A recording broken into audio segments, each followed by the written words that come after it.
आज हम एक बहुत ही महत्वपूर्ण और तेजी से बढ़ते हुए क्षेत्र में चर्चा करेंगे, एआई एथिक्स और प्राइवेसी कंसर्न, साथ ही इमर्जिंग एआई रेगुलेशंस और साइबर सिक्योरिटी चैलेंजेस। एआई और टेक्नोलॉजी के बढ़ते उपयोग के साथ ये मुद्दे अब सिर्फ तकनीकी नहीं बल्कि सामाजिक और कानूनी समस्याएं भी बन गई हैं। एआई अब हमारी डेली लाइफ का हिस्सा बन चुका है, लेकिन इसके साथ सवाल ये भी उठता है कि हमारा पर्सनल डेटा कैसे यूज हो रहा है, क्या एआई फेयर है और क्या हमारी प्राइवेसी सेफ है।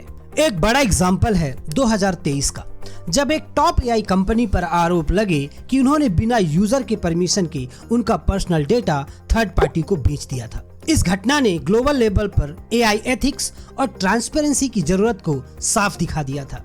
इसके बाद भारत सहित कई देशों ने अपनी एआई पॉलिसीज और रेगुलेटरी रूल्स को और स्ट्रॉन्ग बनाना शुरू कर दिया। भारत में एआई पॉलिसीज और रेगुलेटरी फ्रेमवर्क तेजी से डेवलप हो रहे हैं, जो डेटा प्राइवेसी, यूजर कंसेंट और एल्गोरिथम फेयरनेस को मेन फोकस में रख रहे हैं।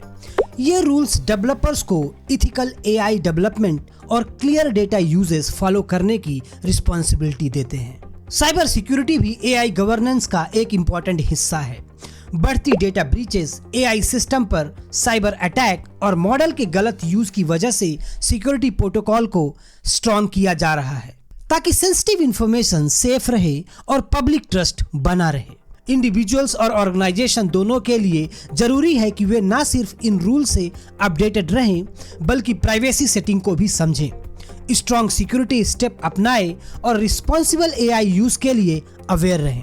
ऐसा करने से रिस्क कम होंगे और एआई सॉल्यूशन पर ट्रस्ट बढ़ेगा। आगे बढ़ते हुए एआई का पूरा फायदा तभी उठाया जा सकता है जब हम इसे इथिकल फ्रेमवर्क, मजबूत प्राइवेसी सेफगार्ड और मजबूत साइबर सिक्योरिटी के साथ संतुलित करेंगे।